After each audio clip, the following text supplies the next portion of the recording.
আসসালামু আলাইকুম, আমি সিয়াম মিনহাজ। আজকে reminder day 7। We want justice. Osman Hadi ভাই হত্যার সুষ্ঠু বিচার চাই। আচ্ছা, এই যে লাখ লাখ জনতা, লাখ লাখ জনতা শাহবাগে ওসমান হাদি চত্বরে যাচ্ছে, রাতের পর রাত তীব্র শীতে অবস্থান করছে। তারা দাবি জানাচ্ছে আমরা শহীদ ওসমান হাদি ভাইয়ের হত্যার বিচার চাই। ওসমান হাদি ভাই কেমন ছিল, কি ছিল, কেন তার জন্য আন্দোলন? আমরা সবাই জানি সে কেমন ছিল।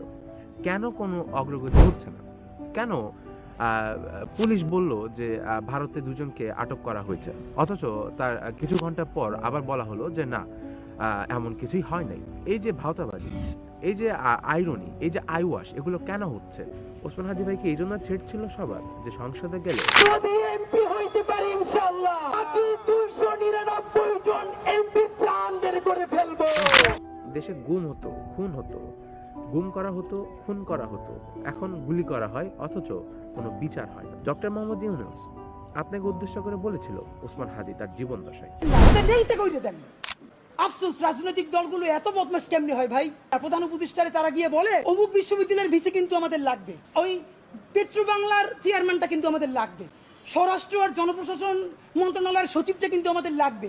এখন পর্যন্ত অন্তর্বর্তী সরকার কোনো গুরুত্বপূর্ণ ভূমিকা পালন করতে পারল না।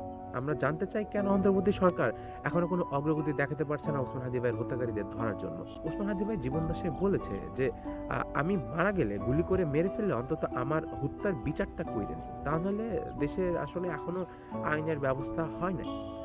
আমরা বলছি আমাদের নিজেদের জায়গা থেকে, সবাই বলছেন, আপনারাও বলুন, চেষ্টা করুন, ভাইকে নিয়ে পোস্ট করেন, ভাইকে নিয়ে লিখেন, ভাইকে নিয়ে বলেন, চায়ের দোকানে বলেন, নিজের বাসায় বলেন, ডাইনিং টেবিলে বলেন, সব জায়গায় বলেন। আমরা চাই সবাই বলুক। এখনো কোনো জবাব আমরা পাইনি, কোনো অগ্রগতি এখনো আমরা দেখিনি। কবে পাবো সেটাও জানি না। তো আমাদের সবাইকে আওয়াজ তুলতে হবে।